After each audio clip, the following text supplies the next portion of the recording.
say, kids, what time is it?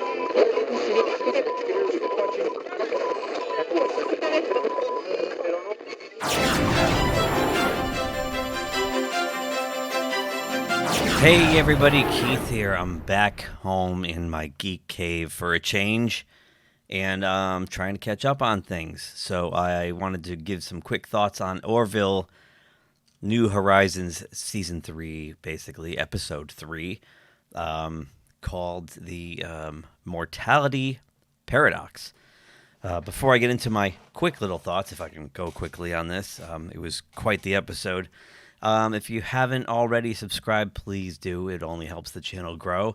And please like, or if you want, dislike this video. Please leave a comment below if so inclined. And let's get into my thoughts on this episode. So the episode starts with they're getting a call from a planet or some kind of reading from this planet that's supposed to be lifeless. And I apologize if I'm a little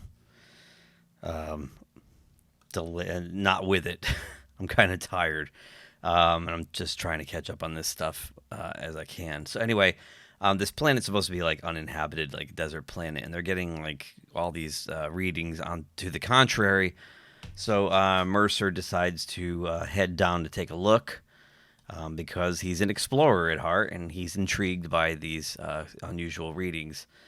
So he heads down with Kelly and Tala and Gordon and Bortis to check it out. When they get there, it's got a lot of vegetation, and then they stumble across like an 80s high school. In fact, it looks like the same high school from Back to the Future. So they head in to check it all out, and at this point I'm going like, what the hell is going on here? Like, I wasn't sure where the episode was headed, and I actually got a bad vibe, but I had to trust that this show, for the quality that it is, will not steer me wrong, and I'm glad I stuck with that. So as they're exploring this high school, they ask a few students, what the date is and this and that. They get kind of blown off, and then trouble starts for Malloy. He starts getting bullied by these punks. They stuff his head in the toilet, and they tell him that he owes this guy Randall money by 3 o'clock, or he's going to get his ass kicked. So he tells Mercer about it, and Mercer's like, well, let's go out to the playground there at 3 o'clock, and let's confront this Randall guy and find out what the hell's going on. So they march out there, and this is where it's kind of silly at this point. It's very 60s Star Trek. You got these people in colorful, weird uniforms walking around in, like, contemporary society, right?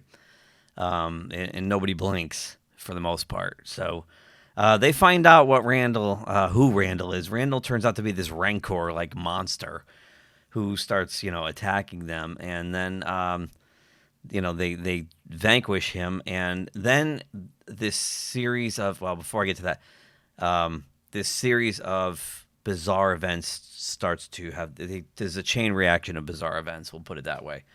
In the meantime, Lamar, who's been left in charge of the Orville, when he loses contact with the landing party, decides that he's going to go down and look for them because this whole thing stinks to high heaven. This is supposed to be an uninhabited world. So he orders Isaac and Finn and 2 red shirts, who I thought were doomed, but they do survive. 2 red-clad no-names go down to the planet, and it looks like it's supposed to. It's arid. It's lifeless. And Finn finds the shuttlecraft, and they go in, and they're gone. So they report to Lamar that there's no one there. Lamar orders them back to the Orville. And I really like this scene because, Finn wants to go looking for them, because that's what, she's a doctor, she's a friend. That's what she wants to do. Her crewmates are missing, her friends are missing. But Lamar, he's logical about this and says, no, we've already lost 5 people. Let's not lose any more. I want you to get back here until we can kind of figure out what's going on. I really like that scene. So they go back.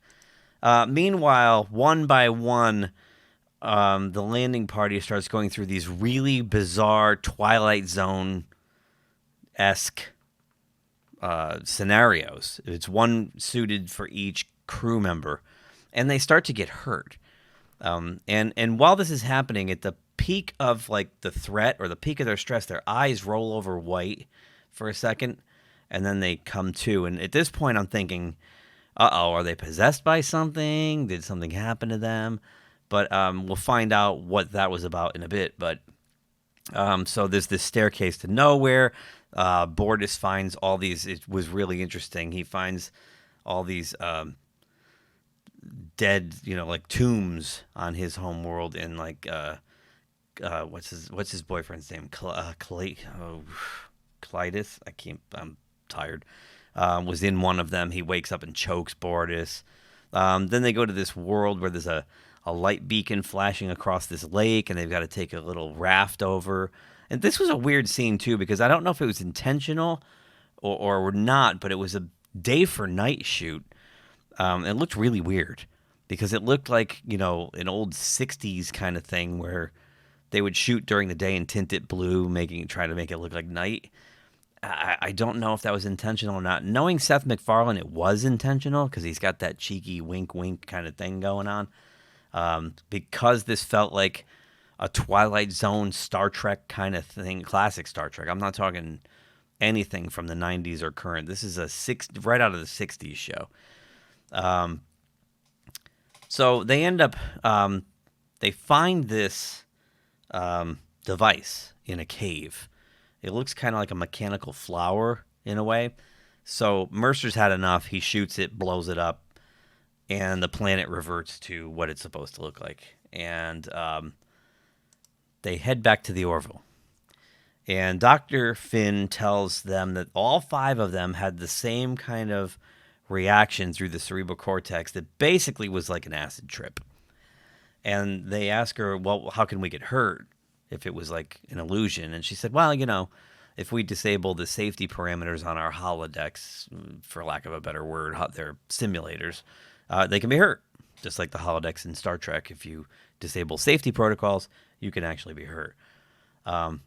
So they go down to engineering because Lamar's been looking at this thing, and he tells them that it's got Kaelon signatures all over it. So him and Isaac have been looking at it, and now they think, oh my God, the Kaelons are developing this mind weapon, this brain weapon. If they can take over people's thoughts and make them think they're somewhere they're not, they can, it would be really easy to decimate the Union.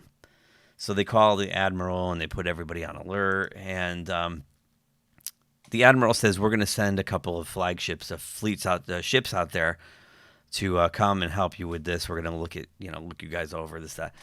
The Union ships come, and Isaac says, wait a minute, these are not Union ships. These are Kaelon ships.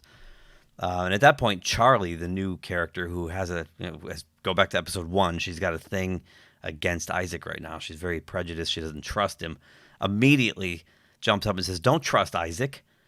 Why would he know that? Why would he tell you that? He's lying. He wants us to fire on our own ships here.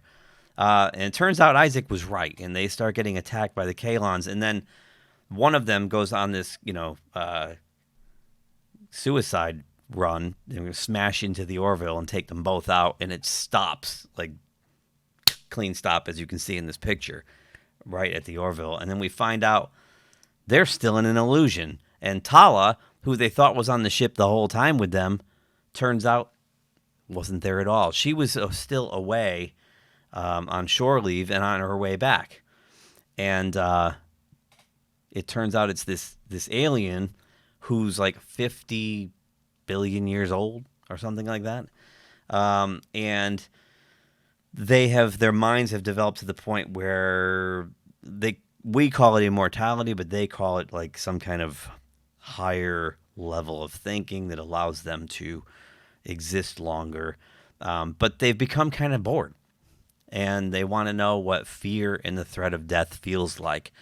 So they tapped into everyone's fears, everyone's minds, and they custom suited these scenarios for each one of them, so they could experience the fear and dread and pain. They intend no harm, but they were just kind of on a research mission, if you will. So I really liked them. This, again, if this was in 1960s Star Trek, it would be a glittery outfit. They got this little Tron thing going on here. Very cool. Very Star Trek. I really liked this episode a lot. It was surreal, for lack of a better term. It felt very much like a Twilight Zone episode, or something like that. The episode was written by Seth MacFarlane and, forgive me, I can't say it, but Cherry Chevra Pravada Damrong. You've seen that name on Family Guy and Cleveland Show and any other Seth MacFarlane production, and directed by John Cassar. Really, really liked the episode. I think this was the best one of the three so far, because it just kind of got away from the usual. It got away from the emotional stuff that we've gone through in the first two episodes, and it was just this weird, trippy, fun mystery box episode.